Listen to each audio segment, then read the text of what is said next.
आज का ये वीडियो पेश है एक ऐसे शख्स की कहानी पर जो जितना मोटिवेट करे उतना कम है। इस बंदे की सक्सेस स्टोरी इतनी पावरफुल है कि इसे सुनने के बाद आपके पास ना कोई बहाना शेष बचेगा और ना ही मोटिवेशन की कमी रहेगी। सीधी भाषा में बोलो तो आपका दिमाग हिल जाएगा, ठिकाने आ जाएगा। मुझे तो लगता है इन लोगों को मोटिवेशन की जरूरत ही नहीं पड़ती, बल्कि खुद मोटिवेशन को ऐसे लोगों की जरूरत पड़ती है। और ये वीडियो देखने के बाद आपको भी ऐसा ही लगेगा। हो सकता है आपने थोड़ा बहुत पहले भी इनके बारे में सुन रखा हो, मैंने भी बस ऊपर ऊपर से देखा था, लेकिन जब मैंने इनकी कहानी एकदम डेप्थ में जानी तो भाई साहब कसम से मेरी नस नस में आग लग गई। और अब यही पागलपन वाली आग मैं आप सभी के दिलों में लगाऊंगा।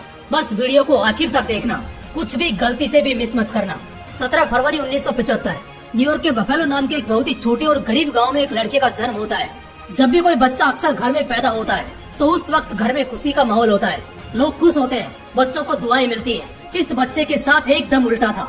हालांकि इसकी माँ अपने बेटे के जन्म से बहुत खुश थी, लेकिन इसका बाप बहुत क्रूर था। इस बंदे का बचपन बहुत गंदा भी था। ये एक बहुत ही हिंसक माहौल में पला बड़ा। इसका बाप बहुत ही हिंसक और बहुत ही शराब पीने वाला था, जिस वजह से अक्सर वो इसे और इसकी माँ को पीटता था। ये सब होते होते अब ये बंदा भी टूट चुका था। कुछ भी हो था तो वो एक बच्चा ही, कितना बर्दाश्त करेगा।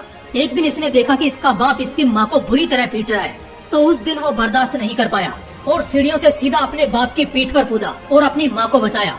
लेकिन वो अभी सिर्फ 8 साल का बच्चा था, तो कितनी ताकत होगी उसमें। उसके बाप ने इसे भी पीटा और ये सब इसकी माँ बर्दाश्त नहीं कर पाई। इस इंसिडेंट के बाद ये बंदा अपनी माँ और अपने भाई के साथ हमेशा हमेशा के लिए अपने उस जुल्मी बाप को छोड़कर न्यूयॉर्क शहर से 500 मील दूर ब्राजील के इंडियाना शहर चला जाता है। माफ करना, इस बंदे का नाम बताना भूल गया। इस बंदे का नाम है डेविड गोगिंस। डेविड को लगा कि ये अब उसके और उसके परिवार की जिंदगी की एक नई और खूबसूरत शुरुआत होगी, क्योंकि अब उसका पीछा उसके उस जालिम बाप से छूट गया। लेकिन वो गलत था। अभी उसे बहुत कुछ सहना था। यहाँ से उसकी जिंदगी की असली जंग शुरू होती है। डेविड चाहता था कि उसे और उसके परिवार को एक अच्छा घर मिले, जहाँ वो सेफ फील कर सके। लेकिन यहाँ तो रहने को कोई छोटा सा कमरा मिल जाए, वही बहुत था। डेविड अच्छा नहीं दिखता था, थोड़ा अजीब था, काला सा लड़का जो शरीर से भी मोटा और बिल्कुल भी अच्छा नहीं दिखता था। और उसके इस बॉडी पोस्चर की वजह से उसके स्कूल में उसे दूसरे बच्चे बहुत बुली करते। उसके क्लासमेट्स उसे इतना अजीब दिखने की वजह से चिढ़ाते रहते, उसके मजे लेते। वो बाहर से दिखाता नहीं था, मगर अंदर से ये बंदा भी बुरी तरह टूट रहा था। मगर फिर भी ये इन सबको सहता। उसकी माँ उसके और उसके भाई के सर्वाइवल के लिए 3 अलग अलग नौकरी करती थी। डेविड को एक बीमारी थी, लर्निंग डिसेबिलिटी के नाम से। वो अपनी माँ से कुछ भी शेयर नहीं करता था कि उसके क्लासमेट्स उसे कितना चिढ़ाते हैं और कितना परेशान करते हैं। उसने ये बात भी अपनी माँ को नहीं बताई कि उसे एक तरह की बीमारी है, जिससे वो कुछ भी पढ़ नहीं सकता, कुछ भी सीख नहीं सकता। वो अपनी जिंदगी की कोई भी ऐसी बात अपनी माँ को नहीं बताना चाहता था जिससे उसकी माँ को तकलीफ हो। उसे स्कूल और क्लास के बच्चे हमेशा बुली करते, बुरी तरह उसे परेशान करते। इस वजह से वो उनसे बचने के लिए स्कूल बहुत कम जाता था। लेकिन अपनी माँ को दिखाने के लिए हमेशा वो घर से निकलता और जितना दूर उसका स्कूल होता उतना दूर जाता, ताकि उसकी माँ को लगे कि वो हर रोज स्कूल जाता है। उसे याद करने में और पढ़ने में बहुत दिक्कत होती थी। इसी वजह से वो लड़का 4th क्लास से लेकर अपने हाई स्कूल तक लगातार चीट करके पास हुआ। उसके पास इसके अलावा और कोई रास्ता भी नहीं था। लेकिन एक दिन ये सच उसकी माँ को पता चल ही गया, जब स्कूल से एक लेटर डेविड के घर आया, जिसमें लिखा था कि डेविड का 50% अटेंडेंस है ही नहीं। इस लेटर से उसकी माँ को बहुत दुख हुआ और उन्होंने डेविड को बहुत डांटा और उस लेटर को डेविड के बेड पर पटक दिया। उस दिन डेविड असल मायनों में टूट चुका था, क्योंकि उसकी माँ के दिल से अब वो उतर गया था। अब वो अपने एक ब्राइट फ्यूचर का होप बुरी तरह खो चुका था। वो समझ गया था कि ऐसे किसी भी परेशानी से भागना सॉल्यूशन नहीं है। अगर फ्यूचर चमकाना है तो कुछ न कुछ बड़ा एक्शन तो लेना ही होगा। उसने अपनी जिंदगी बदलने के लिए यूएसए एयरफोर्स ज्वाइन करने का फैसला किया। यूएसए एयरफोर्स का एक ऐसा यूनिट जो पानी में जाकर पायलट्स की जान बचाते हैं। यहाँ पर दिक्कत ये थी कि डेविड एक बहुत ही वीक स्विमर था।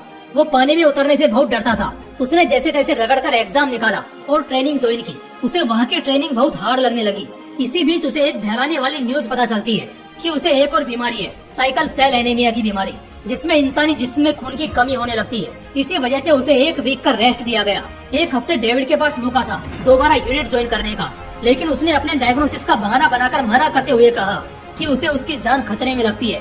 डेविड ने जब ये कंडीशन सामने डाली तो उसे फिजिकल ट्रेनिंग के प्रेशर से आजाद कर दिया गया। और यही तो उस वक्त डेविड चाहता था। असल में उसे डर लगता था पानी में उतरने से। और जब उसे इस यूनिट से शिफ्ट किया गया तो अब उसकी ड्यूटी बस बाहरी सरफेस की थी। वो अब भी यूएसए एयरफोर्स का हिस्सा था। वो पानी के डर से तो बच गया, लेकिन जिंदगी में आगे मिलने वाली चुनौतियों से कैसे बचेगा। डेविड एक एप्टीट्यूड टेस्ट को पास करने में बहुत स्ट्रगल कर रहा था, बार बार फेल हो रहा था। तो इस वक्त उसने एक मेथड सीखा जिसमें अगर वो किसी भी इंफॉर्मेशन को बार बार लिखता है तो वो उसे याद हो जाता है। ये एक ट्रिक जरूर थी, लेकिन इसने उसका एक पर्सपेक्टिव चेंज किया जिंदगी की डिफिकल्टीज को लेकर कि सॉल्यूशन हमारे पास ही होता है। इंस्टेड हम कंप्लेन नहीं, उसे फाइंड आउट करें। उस यूनिट में रहकर डेविड ने बहुत कुछ सीखा।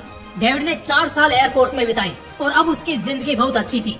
फिजिकल ट्रेनिंग नहीं थी, इस वजह से वो दबा कर खाता था और पैसे भी अच्छे बना रहा था। उसने एक बहुत ही अनहेल्दी लाइफ स्टाइल को अपना लिया, जिस वजह से उसने अपना 60 किलो वजन बढ़ा लिया था। इस तरह बहुत जल्द अब उसकी जिंदगी एक नई दिशा लेने वाली थी। एक शाम करीब 8 बजे जब वो अपने घर आया तो हर बार की तरह टीवी ऑन करके शावर लेने चला गया। और उस रात जब वो शावर लेकर बाहर आया तो टीवी पर एक शो चल रहा था जिसमें कुछ लोग गहरे पानी की तलहटी में कूदकर किसी एक्ट को कर रहे थे। ये असल में नेवी सीएल की एक बहुत ही कड़क ट्रेनिंग थी। जब डेविड ने ट्रेनिंग को देखा तो उसके रोंगटे खड़े हो गए। पहली बार वो अपने डर, बुज़दिली और कायरता से आमने सामने हुआ था। उसने आज असली मर्दों को देखा, वही नेवी सील्स जो इतने जिगरे के साथ पानी में उतरते हैं और इतनी हार्ड ट्रेनिंग को अंजाम देते हैं। उस रात अचानक उसने सब कुछ बदलने का फैसला किया। वो अब वैसा नहीं रहना चाहता था जैसा वो अभी था। वो अब खुद का एक बेटर वर्जन चाहता था, लेकिन इसके लिए उसकी जंग थी उसके डर से। हाँ, यही डर जिसने उससे उसकी ट्रेनिंग को छुड़ाया था और उसके सपने को पूरा नहीं होने दिया था। डेविड उस वक्त के बारे में कहते हैं कि उस वक्त कोई मेरे खिलाफ नहीं था, सिर्फ मैं ही था जो खुद के खिलाफ था, खुद को रोक रहा था। और मैं जानता था कि ऐसी सिचुएशन में कोई मेरी मदद करने नहीं आएगा। यहाँ वो समझ गया कि सब खेल डर का है। उसने एक लिस्ट बनाई जिसमें वो सबसे ज्यादा जिससे डरता था टॉपर था उसका वो जालिम बाप जिससे भागकर वो बचपन में आया था। पिछले कई सालों में कभी वो अपने पिता से नहीं मिला, लेकिन इस बार क्योंकि उसे अपना डर खत्म करना था, वो अपने उस पुराने गांव गया जहां उसने अपने पिता को कन्फ्रंट किया। इस बार स्थिति अलग थी, लेकिन फिर भी उसने कन्फ्रंट तो किया, जिससे उसके पिता का जो एक जुल्म वाला डर था वो निकल गया। बचपन में उसे उसके क्लासमेट्स हमेशा बुली करते थे, बहुत परेशान करते थे, चिढ़ाते थे। इस डर को निकालने के लिए वो उस नेवी सील के ट्रेनिंग कैंप पहुंचा, जहां उसने नेवी सील ज्वाइन करने की बात बोली। इसके बाद उसके इस बात पर दूसरे रिक्रूटर्स हंसने लगे और यहाँ पर उसे वो बचपन वाला डर याद आ गया जब सब उस पर इसी तरह हंसते थे। लेकिन इस वक्त वो भागा नहीं, बल्कि सबको बोला कि मैं क्वालिफाई होने के लिए अपना 100 पाउंड वजन यानी लगभग 45 केजी वजन कम कर लूंगा। उस वक्त वो बहुत ज्यादा मोटा था, 130 किलो से भी ज्यादा, और इसी पर सब हंस रहे थे। लेकिन क्वालिफाई करने के लिए वजन एटलीस्ट 85 केजी रहना चाहिए, और वो भी 3 महीने के अंदर उसे इतना वजन कम करना था। जब उसने सबके सामने ये बात बोली तब उसे खुद इस बात का अंदाजा नहीं था कि वो ये कर भी पाएगा या नहीं, लेकिन उसने हिम्मत करके बोल दिया। अगले दिन उसने जिम जाना शुरू किया, लेकिन पहले दिन उसे बहुत तकलीफ हुई और वो कुछ भी खास नहीं कर पाया। वो घर आया, बहुत रोया, और उस वक्त उसे अपनी जिंदगी का फ्लैशबैक दिख रहा था कि कैसे समय समय पर जिंदगी ने उसे हर्ट किया है। यहाँ से अब हार मानना सब कुछ गंवाने जैसा था। वो बंदा अगले दिन से अपनी हार्डकोर ट्रेनिंग शुरू करता है, जहाँ वो हर दिन रनिंग करता है, और इसके बाद और ज्यादा कैलोरीज बर्न करने के लिए वो साइकिलिंग भी करना शुरू कर देता है। उसे हर हाल में अपना बॉडी वेट कम करना ही था, इसलिए वो कई बार खाना तक नहीं खाता था, भूखे पेट सुलाता था। उसने वो 3 महीने बहुत दर्द और तकलीफ सही। आदमी बदल चुका था, एक बेटर वर्जन में अपडेट हो चुका था, लेकिन आगे कुछ और भी होने वाला था जो उसे परेशान करेगा। डेविड ने नामुमकिन को मुमकिन कर दिया। इस 3 महीने में वो रिक्वायरमेंट वेट पर पहुंच गया। उसने अपना 45 केजी वेट कम कर लिया, जिससे वो नेवी सील ट्रेनिंग में एंटर करने के लिए एलिजिबल हो गया। मगर उसे अब पता चलेगा जब वो इस ट्रेनिंग को करीब से देखेगा। यूएस की नेवी सील ट्रेनिंग दुनिया की सबसे टफेस्ट ट्रेनिंग मानी जाती है, जो करीब 30 महीने की होती है। लेकिन इन सब में भी सबसे मुश्किल दौर होता है द हेल वीक, यानी हद पार नरक वाली सजा के बराबर ट्रेनिंग, जिसे पार करना फाइनल स्टेज होता है नेवी सील ट्रेनिंग को क्लियर करने का, जिसमें सोने भी नहीं दिया जाता।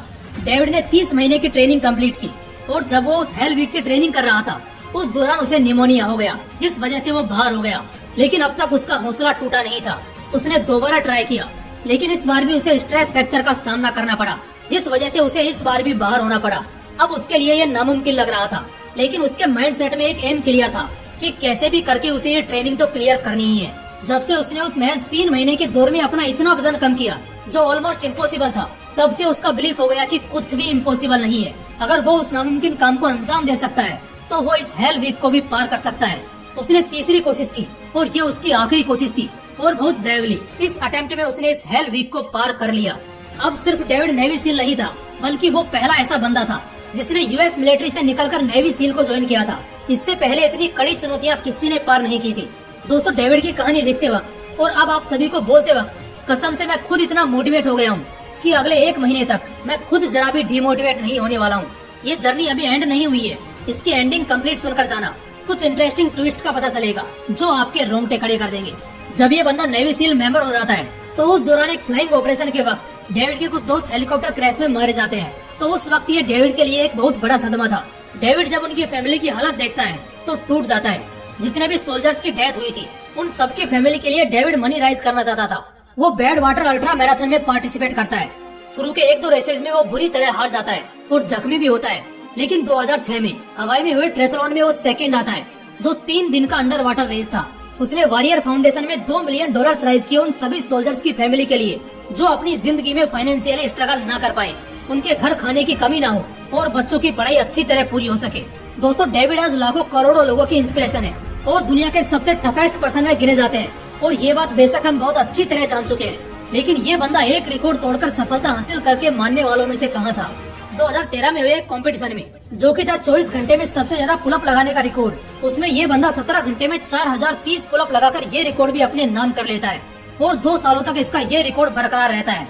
लेकिन इससे पहले 2010 में एक रूटीन चेकअप के दौरान डेविड की बॉडी के बारे में एक बहुत ही शॉकिंग न्यूज पता चलती है। डेविड की बॉडी में जन्म से एक दोष था, उसके हार्ट के एट्रियल चैम्बर में होल था, इन शॉर्ट उसके दिल में छेद था। ये खबर जैसे ही निकली आग की तरह फैल गई।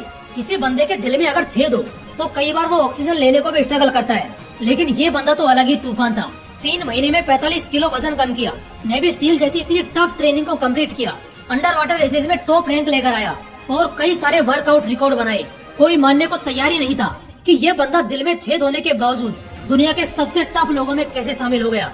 दोस्तों, मैं बहुत टाइम से ऐसी किसी बवाल तूफानी real life toughest success story खोज रहा था और फाइनली मैं इस कहानी को मेरी जिंदगी की one of the most inspiring story कहूंगा जो मैंने जानी है।